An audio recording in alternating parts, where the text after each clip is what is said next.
సర్కారీ దవాఖానాల్లో వైద్యం చేయించుకోండని సీఎం కేసీఆర్ స్వయంగా చెప్తుంటే మా ఆసుపత్రికి వస్తే చేతివాటంతోనే చంపేస్తామంటూ హెచ్చరిస్తున్నారు సిబ్బంది. తాజాగా హైదరాబాద్ గాంధీ హాస్పిటల్లో జరిగిన సంఘటన అందరినీ అవాక్కయ్యేలా చేస్తోంది. చికిత్స కోసం వచ్చిన పేషెంట్ను మానసికంగా వేధించడం మాత్రమే కాదు, వీల్ చైర్ ఇవ్వకుండా ఏడిపించారు. పేదరికాన్ని అలుసుగా చేసుకుని పైసలు దండుకోవాలని సిబ్బంది దురుసుగా ప్రవర్తించారు. ఈ వ్యవహారంలో మంత్రి కేటీఆర్ జోక్యం చేసుకుని పరిస్థితిని చక్కదిద్దారు. ఈ విజువల్స్ లో కనిపిస్తున్నాయనేమి మతి స్థిమితం లేని వ్యక్తి కాదు. ఏదో సరదా కోసం ఇలా చిన్నపిల్లల్లా బొమ్మ స్కూటీతో ఆడుకోవడం లేదు. సర్కారీ దవాఖానా సిబ్బంది చేతిలో దగాపడి విధి ఆడిన వింత నాటకంలో పావుగా మారి ఇలా డాక్టర్ను కలిసేందుకు వెళ్లాడు. 6 ఫ్లోర్లు ఇలా ఈ బొమ్మ స్కూటీ సాయంతోనే నెట్టుకుంటూ ముందుకు కదిలాడు. పెయింటర్గా పనిచేసే బేగంపేటకు చెందిన రాజు 6 నెలల క్రితం కరెంటు షాక్ కొట్టడంతో తల, చేయి, కాలు, వెన్నుపూసకు తీవ్ర గాయాలయ్యాయి. వైద్యం కోసం గాంధీ ఆసుపత్రిలో అడ్మిట్ అయితే ధైర్యం నింపాల్సిన సిబ్బంది దెయ్యాల్లా మారి కాసుల కోసం పీక్కు తినారు. మరోవైపు ఆర్థిక పరిస్థితులు రాజును చికిత్స మధ్యలోనే ఆపేసి ఇంటికెళ్లేలా చేసింది. కరెంటు షాక్ కొట్టిన టైంలో రాజు చేతికి, కాలుకు బలంగా దెబ్బలు తగిలాయి. దీంతో రాజు నడవలేడు. ఇలాంటి వారి కోసం సర్కారీ దవాఖానాల్లో వీల్ చైర్లు ఫ్రీగా ఇస్తారు. కానీ గాంధీ హాస్పిటల్ సిబ్బంది మాత్రం 100 రూపాయలు చేతిలో పెడితేనే నీకు చైర్, కుదరకపోతే నీ సెల్ ఫోన్ తాకట్టు పెట్టు అంటూ తెగేసి చెప్పారు. మొదట్లో వందనం చేసినా ఆ తర్వాత ఆ భారాన్ని తట్టుకోలేక ఇలా కొడుకాడుకునే వీల్ చైర్ను ఆశ్రయించాడు. ఇలా బొమ్మ స్కూటీతో 6 ఫ్లోర్లు వెళ్తుండడం ప్రతి ఒక్కరిని కలిచివేసినా ఆసుపత్రి సిబ్బందికి మాత్రం కామెడీగా మారింది. మీడియా గట్టిగా ప్రశ్నించడంతో సిబ్బంది అప్రమత్తమైంది. అతనికి వీల్ చైర్ ఏర్పాటు చేశారు.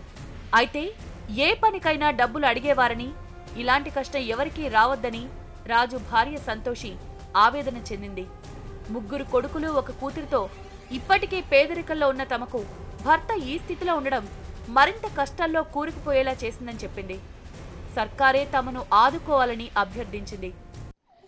కానీ ప్రతిదానికి డబ్బులు అంటే మేము చాలా లేని వాళ్ళం సార్. ఎంత కష్టపడుతున్నాం అంటే ఒక్కటే ఇల్లు చేసుకొని నేను చాలా కష్టపడుతున్నా. రోడ్డు మీద బిచ్చం ఆడుకుంటున్నా సార్.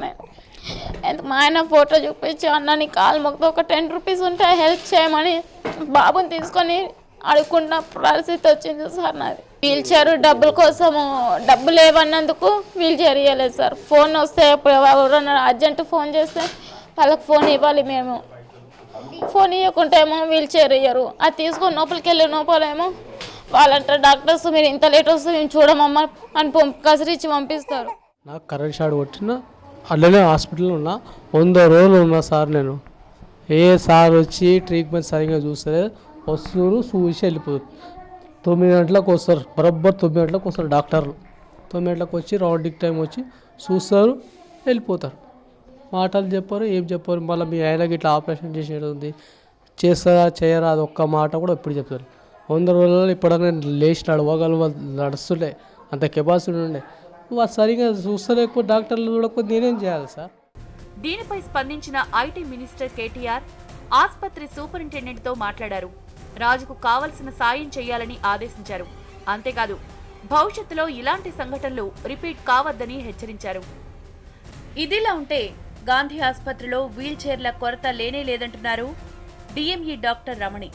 ఉద్దేశపూర్వకంగానే పేషెంట్ ఆరోపణలు చేస్తున్నాడన్న రమణి సిబ్బంది చేతివాటంపై కూడా దర్యాప్తు చేస్తామన్నారు. He has come yesterday and he has used this instrument which was not at all necessary because we have enough wheelchairs and trolleys. Telangana ప్రభుత్వం సర్కారీ దవాఖానాకు సామాన్యుని రప్పించాలని చూస్తుంటే సిబ్బంది మాత్రం చేతివాటం ప్రదర్శిస్తూ పేషెంట్లను కంగారెత్తిస్తున్నారు. రీసెంట్ గా ఛాతీ ఆసుపత్రిలో జరిగిన సంఘటన, ఇప్పుడు గాంధీ ఆసుపత్రిలో జరిగిన పరిణామాలు ప్రజలను భయభ్రాంతులకు గురి చేస్తున్నాయి.